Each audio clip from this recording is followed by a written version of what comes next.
Well, a pleasant good afternoon and welcome to 7 Eyewitness News right here on Win TV. I'm your host, Sheldon Yod.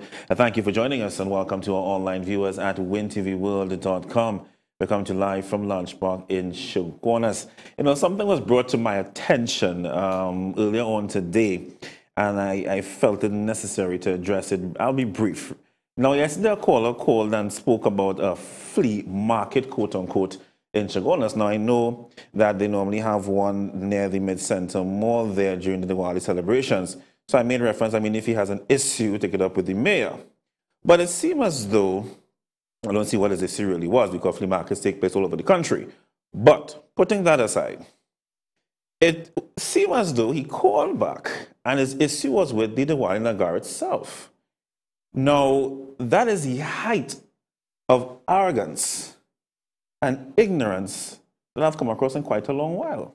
Because despite what activities take place at the Nagar, whether the things are being sold by different manufacturers and different proprietors and so forth, this is part of our culture. It is part of our heritage.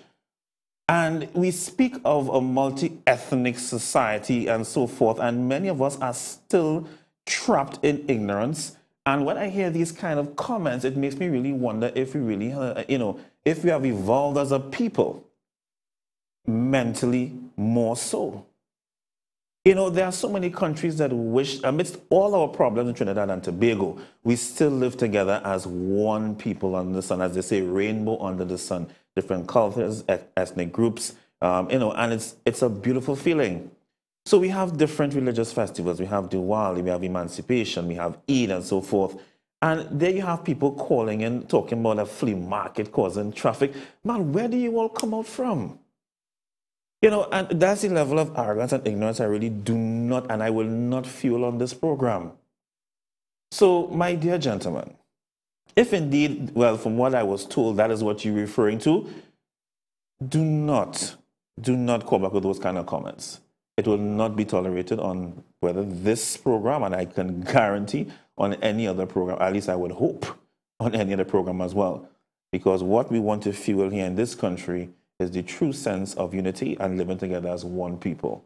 So, thank you for your comment. But if you do have to call back, call with some other contribution, not those kinds of, how should I say, hot air comments. Makes no sense, really, quite frankly. Turning our attention now to some other news. Well, this afternoon, floodwaters swept across Port of Spain once again. As I was telling someone, showers are deemed showers of blessing. But, for many people in Trinidad and Tobago, it's basically a nightmarish experience when they see rain because it takes them to a place of flooding, landslides, people from the west still trying to recover from the flooding that took place a few months ago. We spoke to the Minister of Works and Infrastructure, Emmanuel George, who basically told us that personnel are actually on the streets assessing basically what drains would have been clogged so they can start cleaning them. He also gave us an update on the drainage works that are currently being conducted by the ministry. So you're going to hear that story later on during the course of our news, and you're going to see some of the footage or images received today by our cameraman Akil Elliott, who was in Port of Spain to capture what was really happening. So, but thankfully, based on the reports thus far, there are no reports of any landslides, and thankfully, of course, no reports of anyone being injured or even worse. So we're going to give you that story later on during the course of the news. In some crimes, a police officer was killed in Arima, as well as a man was gunned down earlier today, and 5 remain homeless after a man set fire to his own home. We give, of course, the full details of these stories to the top of the hour at 6. We're going to bring you some of those stories, of course, during the course of the 5 to 6 hour. As you know, the time for the programming has shifted somewhat because to facilitate the Diwali Nagar celebrations. And the Trimaka residents continue protest action, stating that the Minister of National Security did not keep up to his promise in trying to facilitate jobs for the people in the area. And several PNM MPs have also responded to their call. And in terms of the THA elections coming soon, well, home sweet homes for the people of Tobago mere weeks before the elections. Very interesting indeed. So let's take a short break. When we come back, we're going to go to a very interesting newsmaker, and we'll discuss that. Then we go to some of the stories for the day, and then take some of your calls. Stay tuned.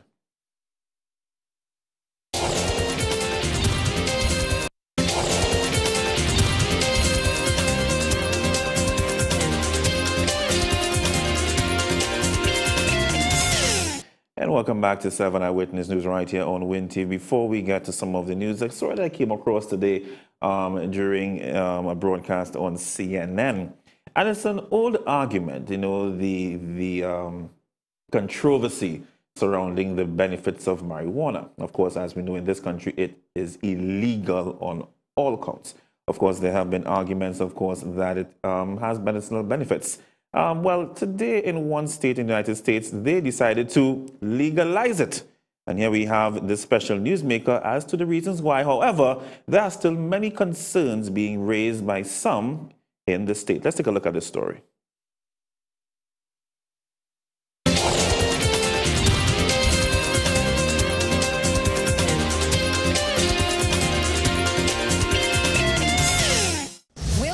To grow, process, transport, even sell marijuana, and the fees and the taxes raised will go toward public schools. That's not to say there will not be problems. Colorado's Governor John Hickenlooper says, quote, "The voters have spoken and we have to respect their will. This will be a complicated process, but we intend to follow through." That said, federal law still says marijuana is an illegal drug, so don't break out the Cheetos or Goldfish too quickly. Oh, but there are those who are so ready for that. A lawyer who supports the marijuana industry sent the governor a special delivery of Cheetos and Goldfish. Seriously, though, this is no joke because it's complicated. Joining me now is Colorado Attorney General John Suthers. Welcome. Good morning.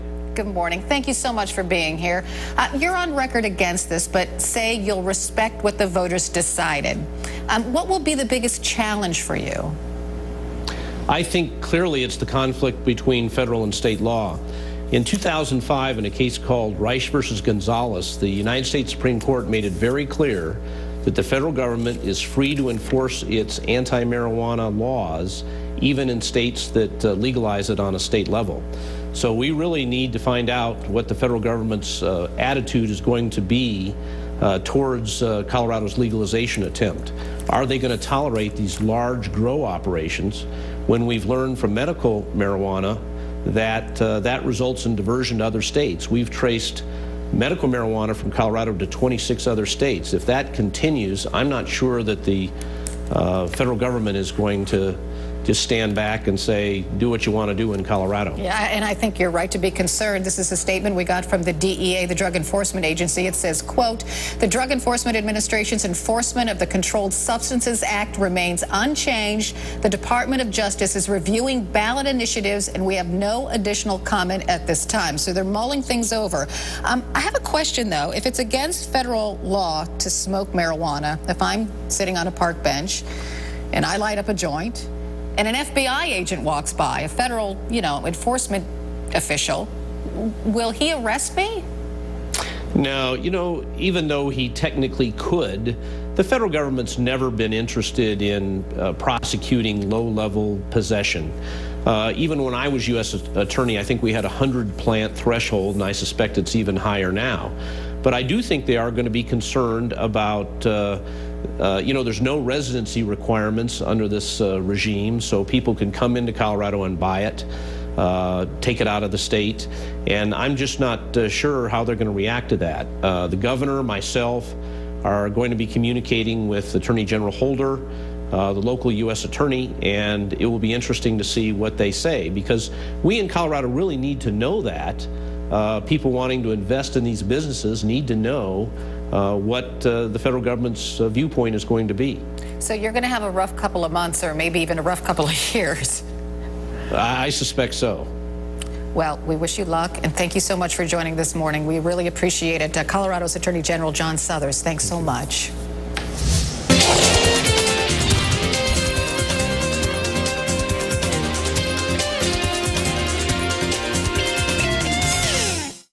the controversy continues. When we come back from the break, we return to home and of course we go to some of the major news there. Of course, you're going to see all the top stories as well at the top of the hour at 6 o'clock, including, as I mentioned, the police officer that was killed. Now, as you know, recently, the Ministry of National Security launched a program to honor those officers who were killed in the line of duty.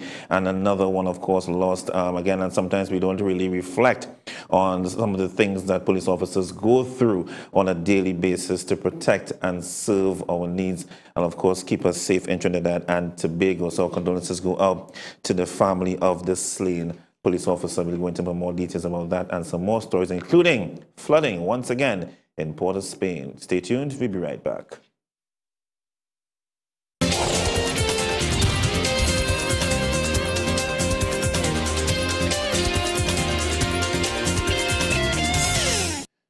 And welcome back to 7 Eyewitness News. Now, this story is surrounding a controversy surrounding TSTT and Cable and Wireless. Now, I just received an email from Mr. Graham Sweet. But I'm going to read this story first, then I'm going to actually read the response or the development from Mr. Sweet. Let me get to the story. Now, TSTT has denied all claims that Cable and Wireless Communications is seeking full control of its joint venture in Trinidad and Tobago. This according to Media Relations and Corporate Communications Manager at TSTT, Graham Sweet. Now, speaking with 7 Eyewitness News earlier today, Sweet commented on an article published on an online media site stating that a Caribbean Telecommunications company would be taking this decision soon, even if it means exiting the business. According to reports, Chief Financial Officer of Cable and Wireless, Tim Pennington, made the statement saying that the company had recently appointed bankers to review its strategic options in Trinidad and Tobago. Cable and Wireless owns 49% of telecommunications services of TNT, which provides mobile, fixed line, and broadband services. The Trinidad and Tobago government owns the other 51%. CNW Communications reported a pre-tax profit of $164 million for the 6 months ending September 30th, up from $145 million in the corresponding period in the previous year, while revenue was flat at $1.4 billion. Sweet says he would be looking further into the matter. Before we go to the other story, let me just read quickly what I got here. All right, let me see here. All right, let me get the article from Mr. Graham Sweet. Now, in response to the comment from TSTT about the article in which indicated they wish to arrive at an agreement, whether they acquire full ownership of TSTT or sell their existing shareholding in the company, please note commenting on plans or opinions about the ownership structure of TSTT is outside of the scope of authority of TSTT's management, and as such, discussions are solely between the two owners, Cable and Wireless and TSTT. In some other news, leader of the Congress of the People, Prakash Ramada, is reminding the national community that we must work together to make this country a place we want it to be. His comments came as he addressed a gathering at Diwali Nagara last evening. Ramada said citizens have been influenced by negativity, and the time has come for change.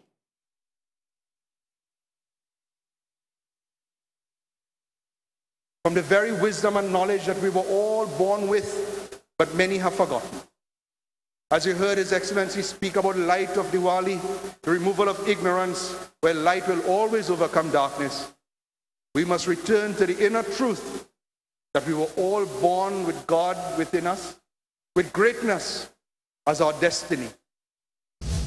Well, in some other news, and this story, of course, really sad indeed. An off-duty police constable was killed last night in Arima. The 37-year-old constable, Kevin McMillan of Princestown, went to Dump Road around 10 o'clock with two friends. When they arrived in the vicinity of Cemetery Street, they were ambushed by a group of men and shot several times. McMillan died on the spot with multiple gunshot wounds. His unidentified friends were also shot, but are said to be warded at the Eric Williams Medical Sciences Complex in stable condition. Officers from the Northern Homicide Bureau and CID visited the scene, and a manhunt has been launched in pursuit of the killers. And meanwhile, the Trinidad and Tobago Police Service says it is deeply saddened by the incident and assures that all leads are being followed to find McMillan's killers. The police service adds that he has given 9 outstanding years to the service And 7 Eyewitness News understands that the special branch has launched its own probe into the killing. I actually know the police officer from South Trinidad. I know his face pretty well, so our condolences go out on behalf of all of us here at WIN Communications. Well, this country's death toll continues to climb, with the latest murder victim being a Port of Spain man. Reports that around 9 p.m., Sheldon Gill, 33, of Duncan Street, Port of Spain, had just arrived from work and was on his way home when neighbors heard several loud explosions. Family members, upon checking, found Gill with multiple gunshots on his back. He was taken to the Port of Spain General Hospital, where he succumbed to his injuries. Police are yet determining a motive for his killing. A party of officers at the Bessel Street Police Station are continuing investigations. Gill was the father of a 15-year-old girl. Or teenager, sorry. And a 26-year-old man is presently in police custody after confessing that he threw gas and lit his house on fire this morning. People want house and you burning down yours. And, it is reported that around 5 a.m. officers of the Port of Spain Task Force were on patrol when they noticed smoke coming from a house at Village Council Street in Laventille. The officers quickly responded and managed to rescue its 5 occupants. One of the persons rescued, a 26-year-old man, was subsequently arrested. The split-level house, valued at $100,000, was completely destroyed by the blaze. The suspect later confessed, claiming that he set the house on fire after he was accused of infidelity. He's expected to be charged later today. Crime of passion, they call it. Let's return now to that story I mentioned to you, of course, with the showers. I call it showers of pain for some people. Well, once again, heavy showers brought a dismal reminder of the floods that swept across West Trinidad recently. Now, with many still trying to recover, today, 7 Eyewitness News cameraman Akil Elliott was on the scene and captured these images. We have more in this report. Showers of blessings they may be, but for many the sight of rain can be a nightmarish feeling. This as many are still trying to recover from the devastating floods that ravaged West Trinidad a few months ago. In the capital city on Thursday, these scenes were all too familiar. A few minutes of rainfall, hours of flooding. 7 Eyewitness News cameraman Akil Elliott was on the scene and captured these images, of course, all the while keeping a firm grip on the camera. Along Independence Square, some people were seen seeking shelter under stores, making use of the limited space. At Citygate, floodwaters were even higher. Literally impassable unless you had a boat nearby. It was then down to Barataria at the Maritime Roundabout, another similar scene when heavy showers strike. Last occasion, floodwaters swept through this area, a tree fell.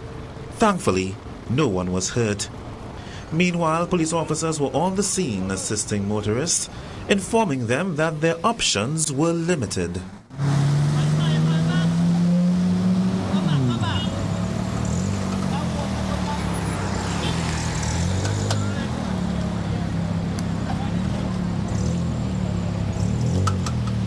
Some cars were stranded while others tried to track through the heavy, murky waters.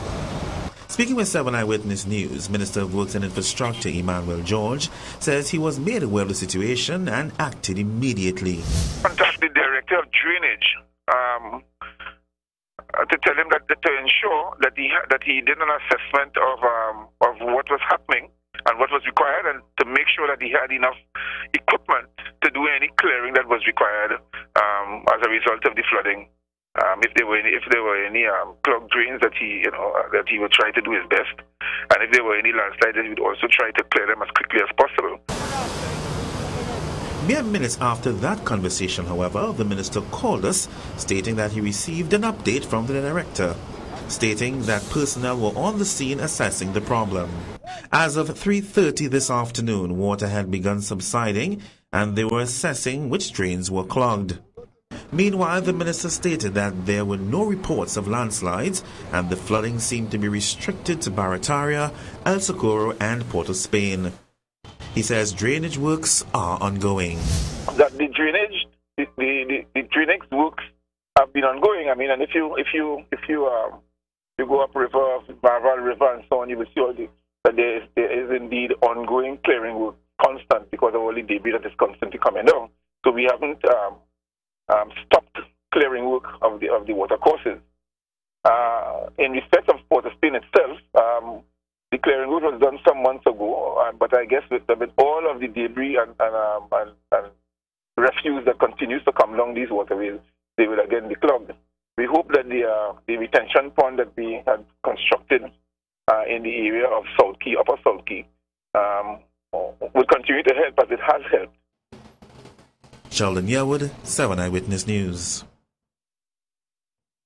All right, of course, I'm really grateful that, of course, it wasn't worse, actually, the situation a few months ago. Thank God for that. Again, the cause, of course, of the heavy showers today would be because of an active intertropical conversion zone. So again, we're expecting some heavy showers again this evening into tonight in some areas. So please be careful wherever you are. We come back from the break. We take just a few of your calls because we have to switch to our ODPM special sponsored segment. Remember, at 6 o'clock, we have our major news. At 6:30, we have our special presentation of Diwali Nagara with Shivani. And of course, at 7 o'clock, our headlines. When we come back, a few of your calls. Stay tuned.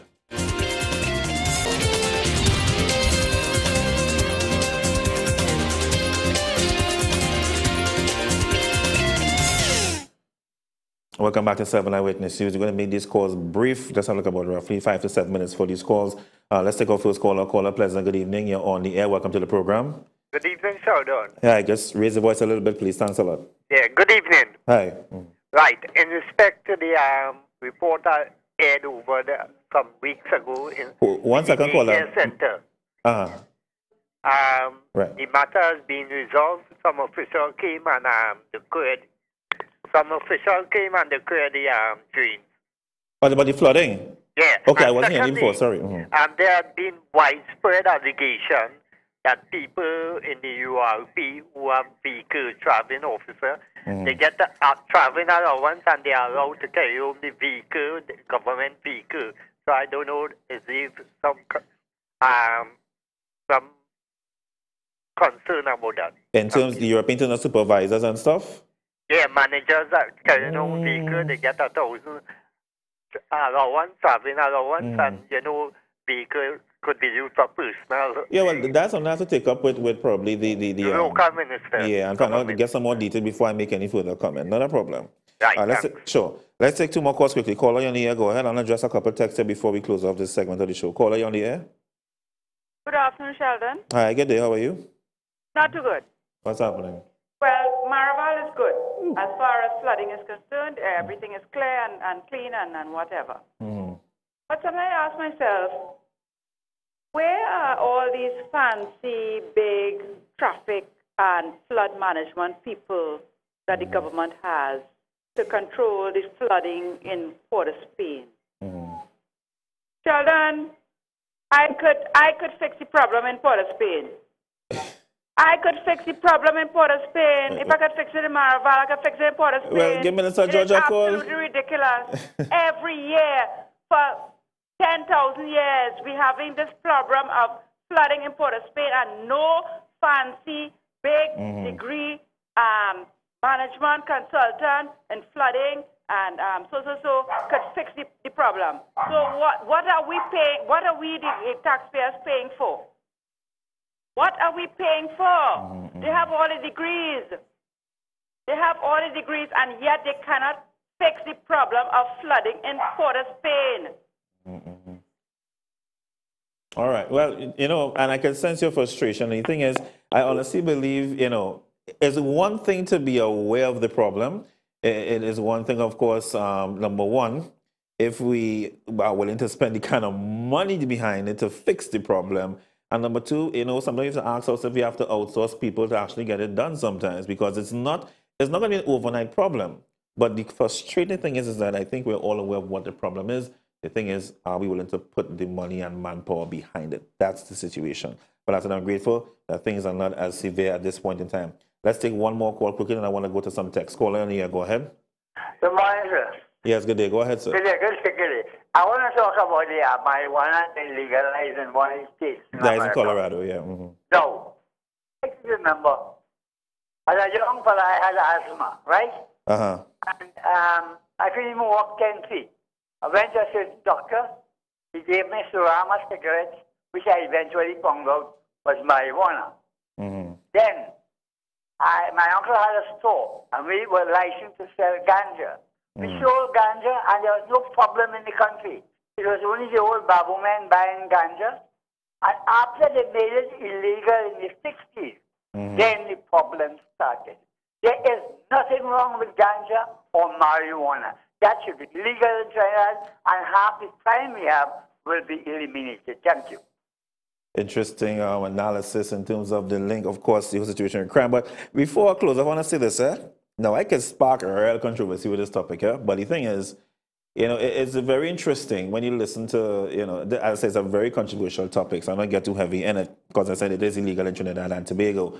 But I find it very interesting that when you listen to certain songs, and I'm talking about a variety of songs, whether around the close, you find out that certain illegal drugs, the names are used, very open, no controversy. And, other drugs, they tend to, basically edit it out of the songs. And, it boils down to, again, that whole controversy of which drug is actually a more danger than another. But, you know what? Let's leave that there for now. Again, but that is what they did in the United States. There's not a guarantee, of course, that's going to ever happen here in Trinidad and Tobago, of course. In terms of the medicinal purposes of it, there have been some sort of documented evidence that in terms of certain percentage and how it's used, it can work for different things. But again, controversy continues with all of this. All right, so let's go from there. Let's go to some text here quickly before we go to the ODPM. Now, there are some who are saying, some more emphasis should be placed on the police officer who was killed. Some are saying that Princeton police officers, they are alleging, stating that they go around interrogating the public and bullying young people. They were in a spree between New Grant and Brothers Road, just shooting and rams. This is, of course, a text coming in here, basically slamming the Princeton police. Someone is saying condolences to the family, but still in the same breath, they are saying a lot of corrupt police officers in Princeton Task Force. Please, can someone do something about some of these police officers who are abusing their power in the line of duty? Someone is saying here, let me see, the government could clean every drain and river in the country. It will not make a difference until they start to charge people for dumping everything in the drains. And that is a very valid point indeed. And the thing is, the sad thing about the death of this police officer, you find that, yes, there are other officers out there who are basically involved in so many activities, and it's making it difficult for people to trust the police service. But nevertheless, it is a sad case indeed when people could actually look at a police officer and kill them. Someone saying here, I don't think I could respect you anymore because I respect you so much already, but after your opening statement about the racist caller, God bless. I mean, it is something I'm not going to tolerate, period. All right? Let's take a short break. When we come back, we go straight to our special ODPM segment right here, 7 Eyewitness News.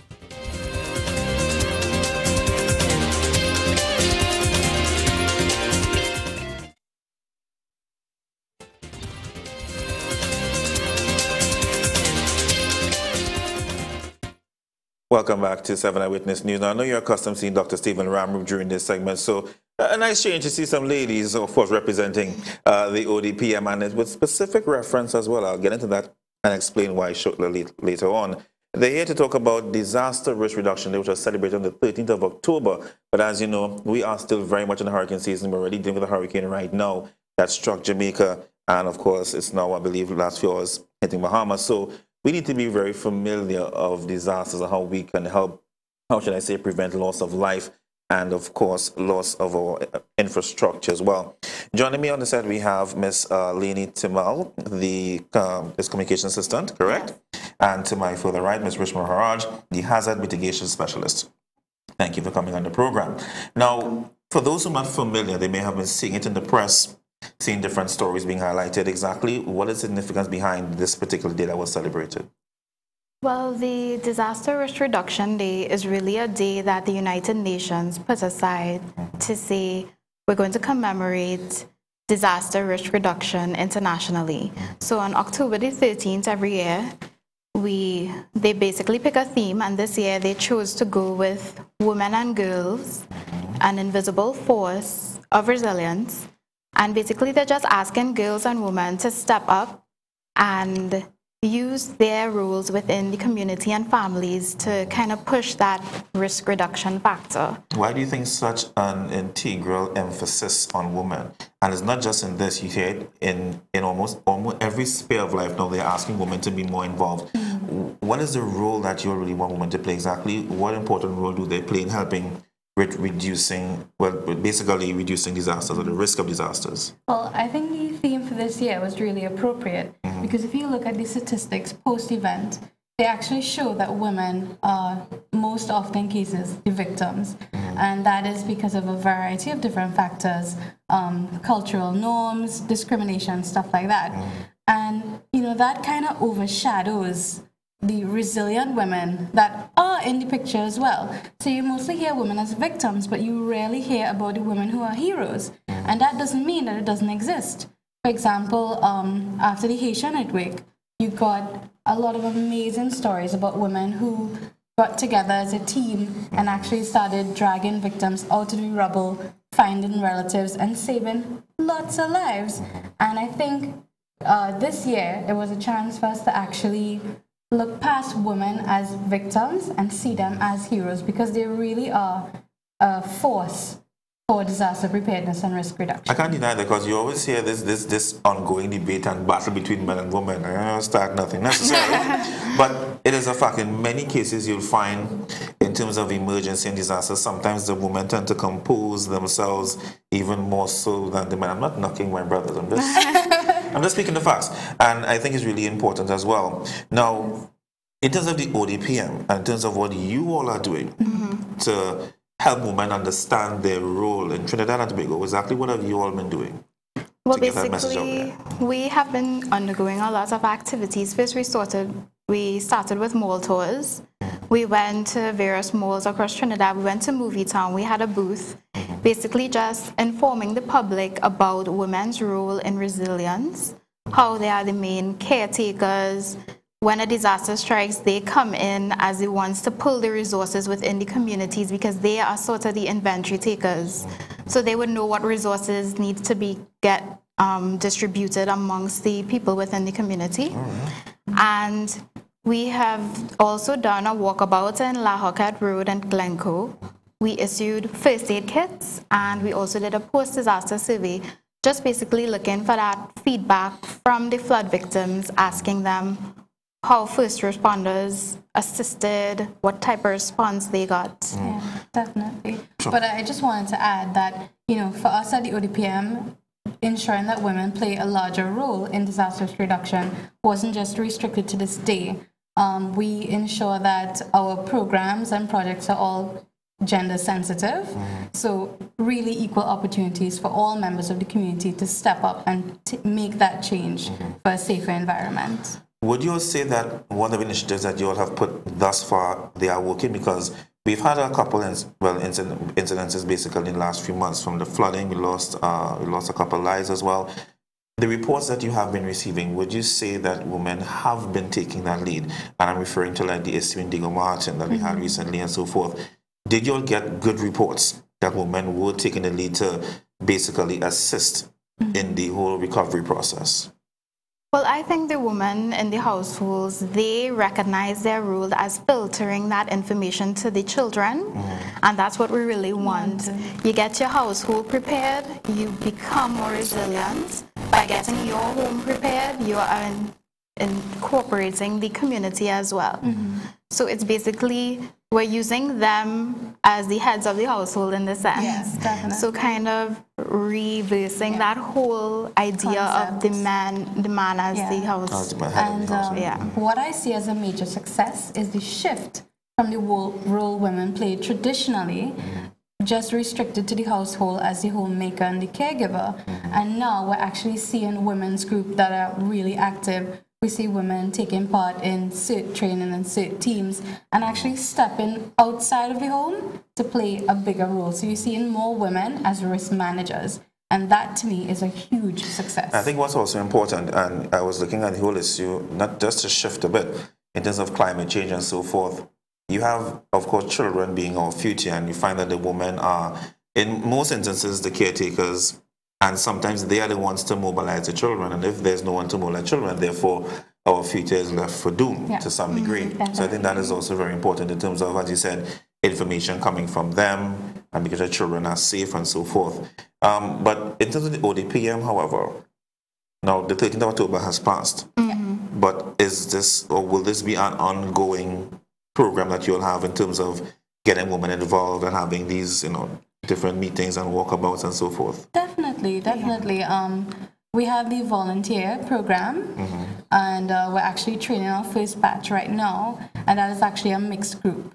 So that's excellent. And other agencies like the Ministry of Local Government, they have CERT programs, which is Community Emergency Responder Teams, and you also have a lot of women participating in that as well. And these things are actually programs, so they're going to exist year-round. So definitely ensuring gender sensitivity is a major, major priority of the ODPM. What I just want to add is that Disaster Risk Reduction Day on the 13th was really like a launch. And it will be a year-long activity. And we also, we took the initiative to distribute like first aid kits to 200 girls' schools across the country. We also had a teachers' workshop on the 20th, last Saturday, which incorporated students and, teachers learning how to plan evacuation routes from their schools. Commendable, because, you've heard, and I think one of the important lessons to be learned, and particularly Dr. Stephen Ramroop was here the first few episodes, and callers will call in and really grill him about the role of the ODPM, and not seeing them, and he's telling them over and over that we, of course, a coordinating agency and so forth. I think it's commendable that you all are somewhat doing more than just coordinating. You're actually going out there now because people, they like to see you all.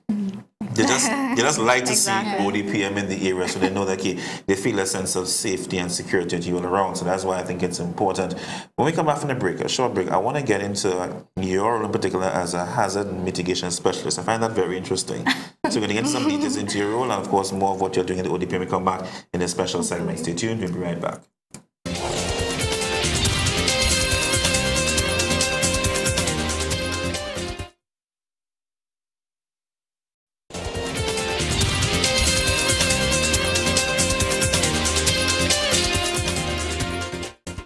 Welcome back to 7 Eyewitness News. Of course, no special sponsor segment by the ODPM. I must say to the viewers, they have been really supportive of this segment thus far. So I'm really glad to have you all here once again. The question will be asked. You all went to just during the walkabout, was it just one area you went to? The walkabout itself? Yes. Okay. What was the reason? Why not other areas? It was because of time limitations, or was something specific in that area that you wanted to address? Basically, it was just used as a sample size. So we just used the area to start off. Of course, based on the analysis of what we do, we would visit other areas as well. But we just decided to go with that particular area because we got the support from the regional corporation that we needed. Okay, understood. But would you, in assessing flood-prone areas and assessing areas that actually go through a lot of damage after heavy rainfall, what areas would you say are major concerns to you that you could probably highlight in Trinidad and Tobago, or you just across the board? Because I know that's something that you'll look at even more than others. What areas would you think in Trinidad and Tobago would be more flood-prone than others? Well, the risk factors actually vary. So obviously you're going to look for sites with high population density because of the amount of runoff that comes from that area. The problem with Trinidad and Tobago is the increasing settlement in marginal lands. So you have a city, and the city has been growing for the past 20 years, but the drainage infrastructure hasn't changed. And, because of this rapid change in land use patterns, that's where the flooding comes from. And unfortunately, that happens in the capital. It happens in the city, majorly urban areas. So those are always, high risk, not just because of the people that are concentrated there, but because of the rapid change in land use. What we're doing here is somewhat from an educational standpoint to prevent disasters, basically. I must be honest. In terms of people always talking about educating and they need more information. Would you say that come next year that you'll be ramping up your education activities, not just with TV per se, but just generally doing more, because people they really welcome the information, but you will be ramping it up. Would you have enough staff to go around to different areas? Do you know what limitations do you all have in going out there a little more often? Of course, staff is a limitation, but we definitely want to amp up our activities, and that's basically, we'll be doing it through communities organized and ready for emergencies, our core program. So we'll be wanting to visit schools. We have a Safer Schools project. So we'll want to go to various schools. We'd also like to visit more communities. It's going to be more activity, outreach activity. And you'll get the cooperation from the, no pun intended, the corporations. Yes, we do. So far, we do, yeah. I want to go to your specific designation, and just to break it down, hazard mitigation specialist. Not bypassing yours. That's okay. But tell us more exactly, what is your specific role at the ODPM? That's actually an excellent question, because it gives me the opportunity to talk about mitigation a little bit. Please do. And that's a term that's used that people sometimes misinterpret. Now, mitigation is essentially any process or any act that you would take to reduce the impact of a hazard. So you can mitigate yourself, you can mitigate your home, you can mitigate your community. And people tend to get a little bit nervous when you say you need to mitigate, because they think, oh my God, I need to spend all of this money. And they don't realize that mitigation could be, you know, as simple as making sure you don't have a lot of sharp objects on your shelf. Simply because in an earthquake, the shelf shakes, something sharp and pointy falls on you or your child, and you get hurt. So simply or even worse. Exactly. Oh, exactly. Mitigation can also be fancy. It could also be you redoing your roof, or actually putting in drains around your house. And mitigation exists in two levels. You have structural mitigation, which is what everybody thinks about. It's a physical change. It's putting in hurricane straps, which is actually a very cost-effective method, and more people should do it. Good. And it could be non-structural. Nice. Go ahead. And it could be non-structural, which is simply having a plan. So having an emergency plan that tells you the route to your nearest shelter, knowing where your nearest shelter is, that's non-structural mitigation. And in an emergency, it can make a difference between life and death. So mitigation is really important. And in my role, I try to promote mitigation and really promote it holistically. So mitigation is not just the role of a person. It's not the role of an agency. It's not the role of the ODPM. Mitigation is a responsibility that lies with every citizen if it's going to be effective. So energy shifted. Yeah. But that brings me to my next question. Would you say, and I want to hear it from you, because I asked her to wrap up the same question, the answer. But specifically, since you deal with this, would you say people in this country are very proactive? Or you have to keep on drilling them to do the right thing? Now, the thing is, like, I wouldn't want to say yes or no, because, you know, people differ. Like, the way I mitigate my home and my community will be very different from someone else, and I don't want to generalize it. I would say that we have the potential to be a very, very proactive nation, and we do have the means, but we have the education is out there. We have the know-how. We have a lot of indigenous knowledge that's really not being tapped. I know a lot of people say when animals start acting up, you know, it's a sign that something happens. Something is going to happen. And people tend to forget that indigenous knowledge is always tied to scientific fact in most cases. So I say Trinidad has strong potential. We just need to get it out to the citizens. We need to tap into that. If I have an overactive dog acting up every day, I guess every day hurricane. Well, with the tsunami, you know, no animals were actually injured, the Indonesia one. And, no, I know it's a fact. Yeah. I know that. I believe we have the pictures. We actually have some pictures actually from the walk. Walkabout. Let's just take a look at them. You can probably just walk us, again, no pun intended, walk us through exactly what we see. Let's go to the pictures, please, shall we? All right, so this is the gathering point. I'll let you take over here and tell us what we're seeing. Okay, well, basically, we have Chantal Bradford Philippe. She's our public information education specialist. She was basically just given the volunteers and people who came out to help from the different agencies, a little breakdown of the areas where we were going to hit, houses we were going to target. All right, let's go to another one. Okay, I guess another question of the crowd. Yeah. Let me just ask this. In terms of you all have volunteers as well as members of the ODPM, was a cross-section, wasn't just ODPM staff? We had REACT, we had people from ADRA, religious agencies, we had, of course, the regional corporation helping. Nice. Yeah. All right. We are happy to say that we have an excellent relationship. Lions, yeah. With our stakeholders. Which Lions of which area? Port of Spain. Port of Spain Lions, okay. Have you noticed there's a lot of women there? Yeah, again, when I know that's a message that you've been spreading as well, but I see the men also came as well. Definitely. All right. I'm seeing See how happy they are to help. We have gotten an excellent batch of volunteers. Yes. And how long did the actual walk last for? I mean, was it the entire day, or exactly how long did it last for? It was basically for half day. So for the entire morning period, we were just basically getting our routes and breaking up into groups. Now, what were some of the concerns raised by the residents when they spoke to you generally? What were some of the major concerns raised? Well, basically, they were happy with the response that they received, which we were happy about. And all the other information that we collaborated, we would really have to analyze it before we could speak on it. Okay, fair enough. But the general feedback was that they were happy with their first responders. I look like falling there for a second. Yes, anyhow. So, all right, so there's some more guests from going house to house. How many questions? Obviously, you had a questionnaire as well that people to fill out. Survey. Wonderful. I think this is what people have been looking for, I must say, because again, you normally hear the whole talk about being the coordinating agency and so forth, and it's really nice to see you all out, as I say, footing it in the hills and meeting with the people. All right, you can come back to us now. Just a couple minutes before we wrap up the program. I'll give each one of you all a minute or so to give any advice to members of the public at this time.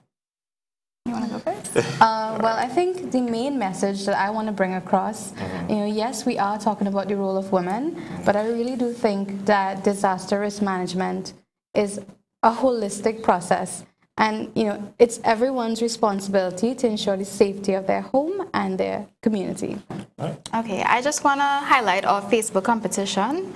It really is about women's role in disaster risk reduction. You could go onto our Facebook wall and post stories about girls or women that you know are doing their job and within their communities, homes, to become better prepared.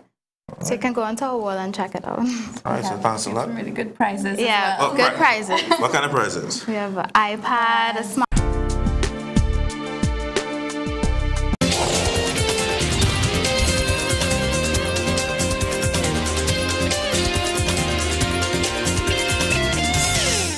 Good evening and welcome to 7 Eyewitness News. I'm Samantha Ratt and thank you for joining us. Let's take a look at the major headlines.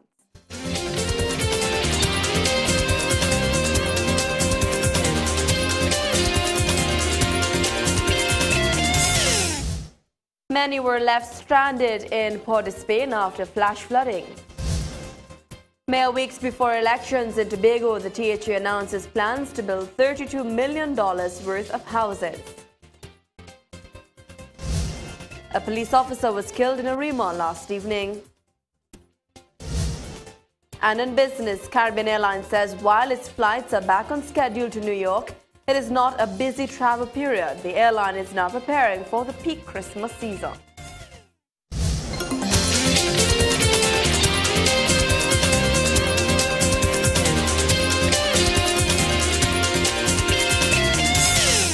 Straight our top story now. Once again, heavy showers brought a dismal reminder of the floods that swept across West Trinidad recently, with many still trying to recover. And today, 7 Eyewitness News cameraman Akil Elliott was on the scene and captured these images. More from Sheldon Yearwood.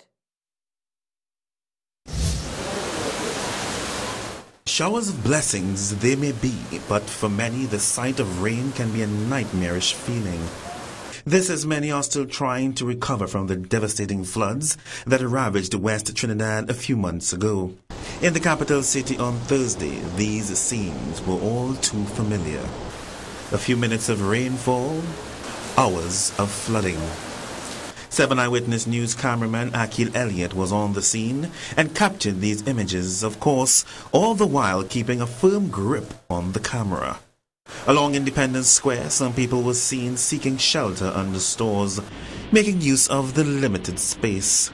At City Gate, floodwaters were even higher, literally impassable unless you had a boat nearby. It was then down to Barataria at the Maritime Roundabout, another similar scene when heavy showers strike. Last occasion, floodwaters swept through this area, a tree fell. Thankfully, no one was hurt.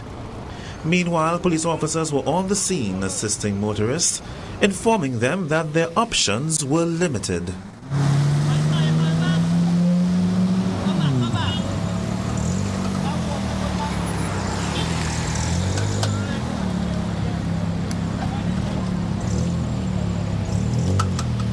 Some cars were stranded while others tried to track through the heavy, murky waters. Speaking with 7 Eyewitness News, Minister of Works and Infrastructure Emmanuel George says he was made aware of the situation and acted immediately. Contact the Director of Drainage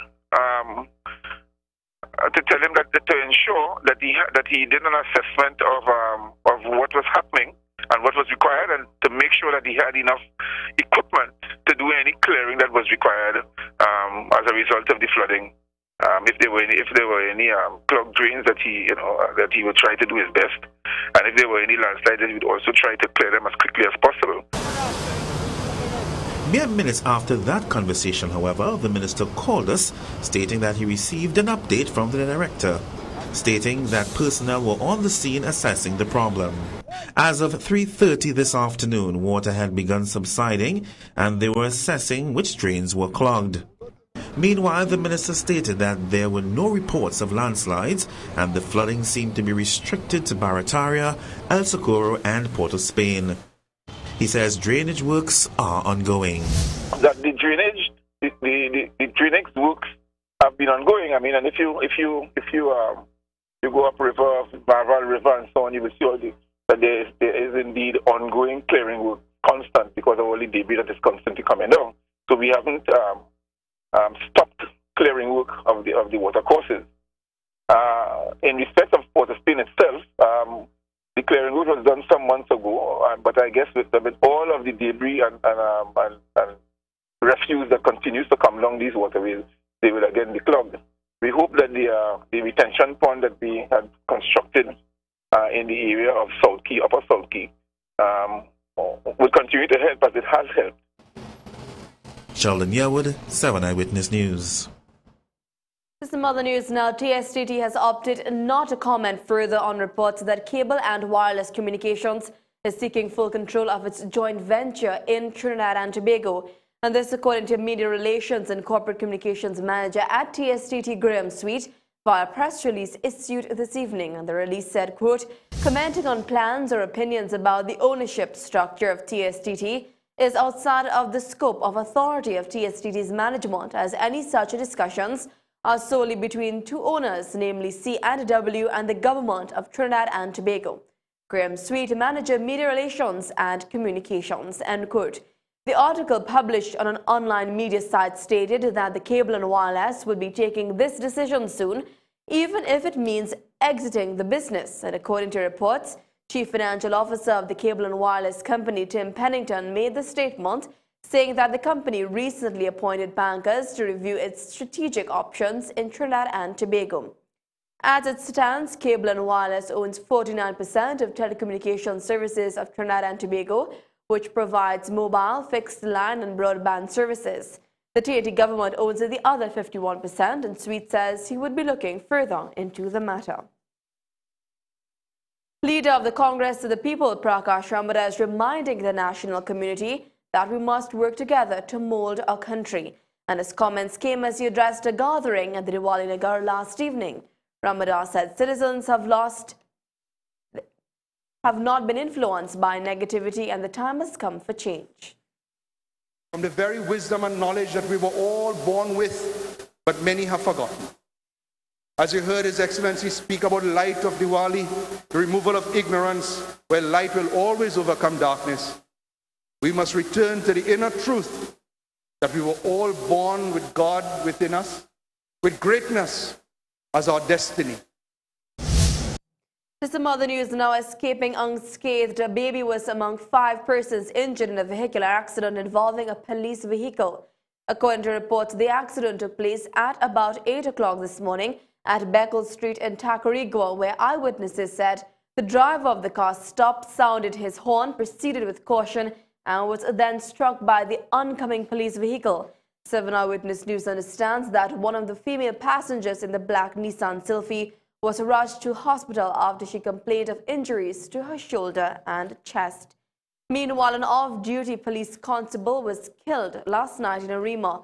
The 37-year-old constable Kevin McMillan of Princestown went to Dump Road around 10 o'clock with friends. When they arrived at the vicinity of Cemetery Street, they were ambushed by a group of men and shot several times. McMillan died on the spot with multiple gunshot wounds about his body. His unidentified friends were also shot but are said to be warded at the Eric Williams Medical Sciences Complex in a stable condition. Officers from the Northern Homicide Bureau and CID were at the scene, and a hunt has been launched in pursuit of the killers. Meanwhile, the TNT Police Service says it is deeply saddened by the incident and assures that all leads are being followed to find McMillan's killers. The TTPS adds that he has provided 9 outstanding years of service, and 7 Eyewitness News also understands that the special branch has launched its very own probe into that killing. This country's death toll continues to climb, with the latest murder victim being a Port of Spain man. Reports are that around 9 p.m., 33-year-old Sheldon Gill of Duncan Street, Port of Spain, was on his way home when neighbors heard several loud explosions. Family members, upon checking, found Gill with multiple gunshot wounds on his back.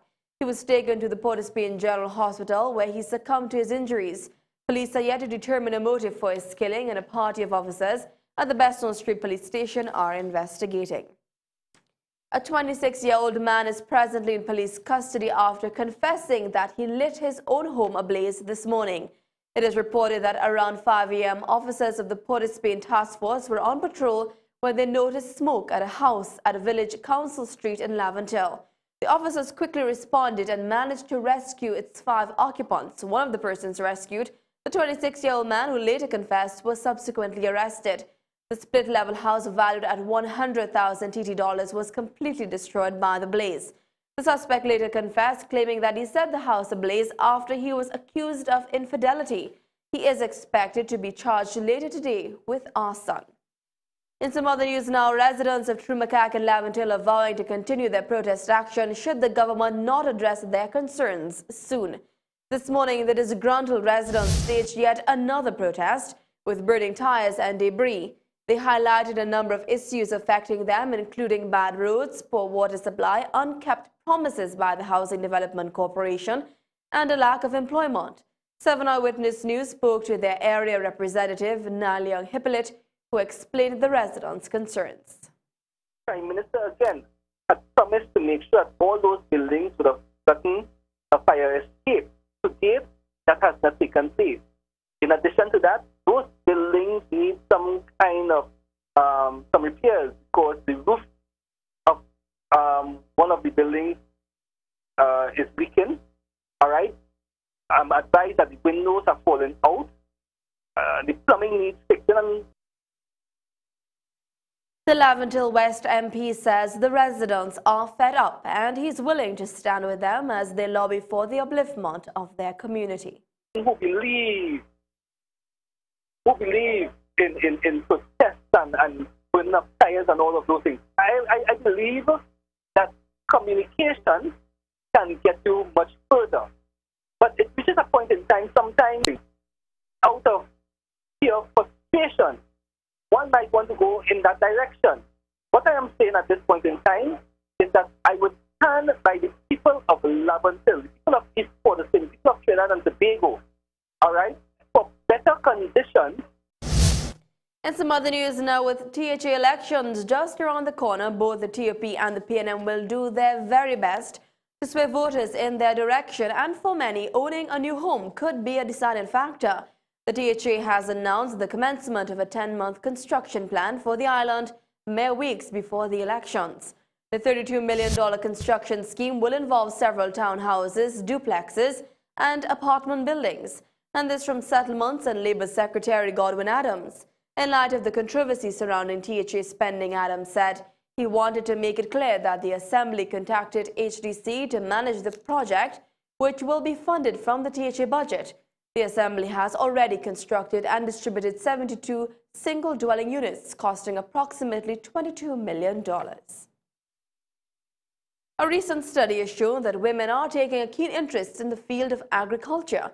And this according to Jaishmi Leeladhar Singh, Corporate Manager at the Agricultural Development Bank, who was speaking on Win TV's morning show Sunrise. As a matter of fact, not only women are filtering into the sector, but young people are also very much involved.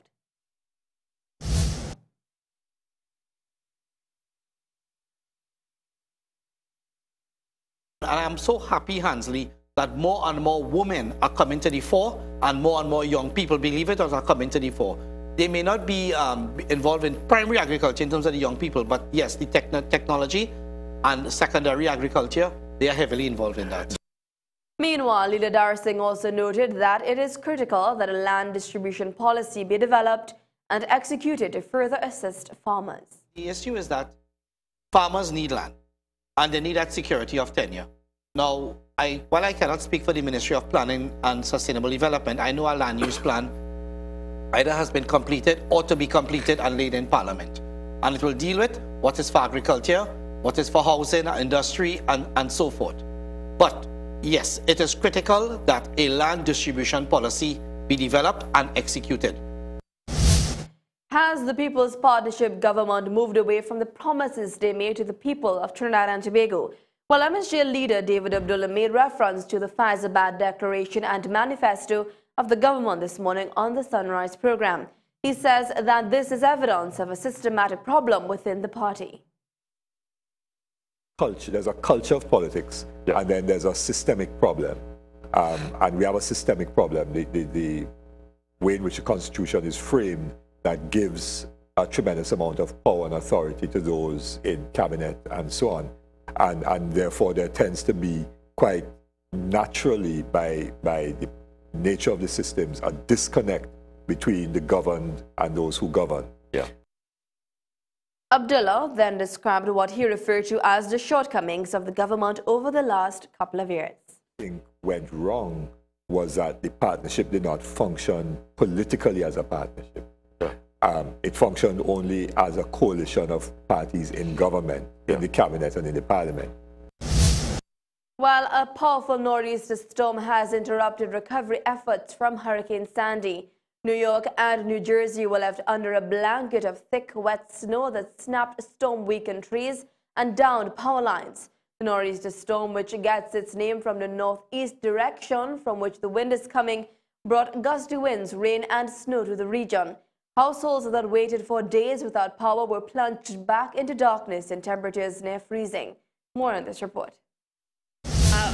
Mourning would be probably the better way to say it. Good, I don't know. A lot of people here are now digging out from all the snow that hit yesterday, and it really sort of was a 1-2 punch. You know, you had the people who were hurting in this area because they've lost power. Many of their cars were flooded underwater. Now we were listening, and this is what they need, Carol. Let me give you a short list. Hats, mittens, scarves, flashlights, big plastic bags. They need gloves. People's hands are getting frostbitten. They need heavy-duty garbage bags. They also need hats, socks, can openers, basic things. You know, you never think you need it until all of a sudden you're without it. I want to speak to the Assistant Chief here, Doreen Garrison. First of all, how do you describe this part of Brooklyn? Garrison Beach is a peninsula. It's surrounded by water. All right. How much water did you all get during that storm? We got all the water that there was surrounding us that came into us. Now, what's interesting is this is considered a Zone B, so nobody had to evacuate here. Do people feel like they got caught off guard? Yes, they do. They actually felt that they should have been evacuated. There should have been emergency evacuation, and they do feel off guard, that they were caught off guard. Definitely. Nobody knew what was going to be going on, that it was going to be this magnitude of disaster. You were here, you've lived in this community most of your life, 60 years. The people who were inside this relief center, what was their mood last night? I think the grief setting, is setting in, and people are upset. They're crying. They don't. With the snowstorm that came in last night, they can't take anymore. That's most of what the people came in. That's what they said. They can't take it anymore. So clearly everybody's nerves are fried right now. What are they going to do? I mean, I'm seeing cars that are being towed away. What are they going to do? They really don't know what they're going to be doing. We've been trying to go door to door to let people know about Con Edison, about having to have their electrical panels looked at, and they don't know what the first step is. So a lot of work to be done. They don't know what the first step is. All right. And so, Carol, you have some of these pockets where people are really just trying to sort it through, and the help that they really desperately need not coming fast enough, even though there are a lot of people out there trying to help, Carol. Well, the construction projects must start gradually, and so says President of the Contractors Association, Mervyn Chin. Details when we return. Stay with us.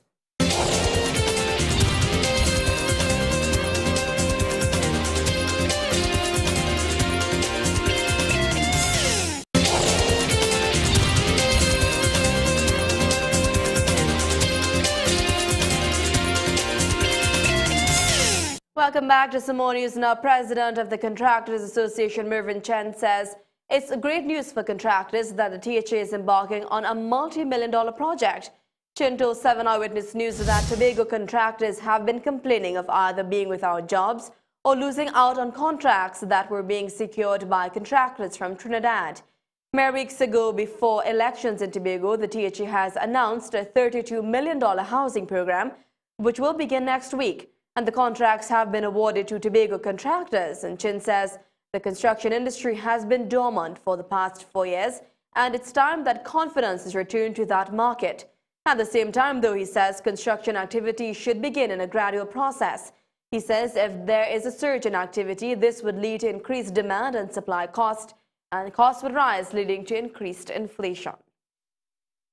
Caribbean Airlines passenger load is now picking up 1 week after it was forced to cancel its flights to and from JFK International Airport in New York.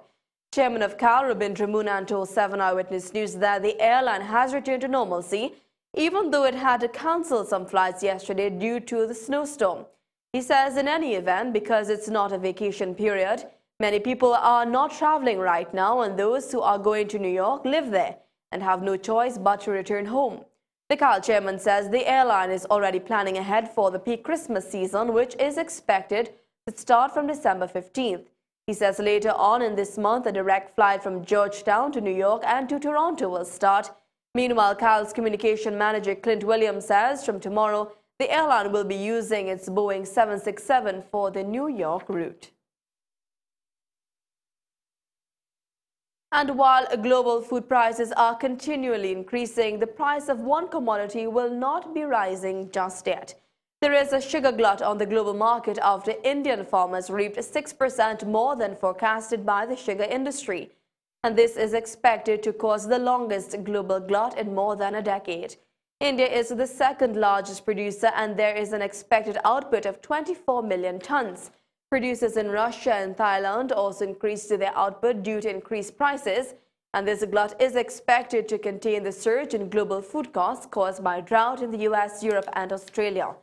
Just yesterday, President of the Food Distributors Association, Mark Mutte, said suppliers were faced with increasing prices all the time due to global factors. It's because of this, he warns, that consumers should not expect to see a 15% reduction in the price of food when VAT is removed on the 7,000 food items. Well, we go now to tonight's Sports Cap.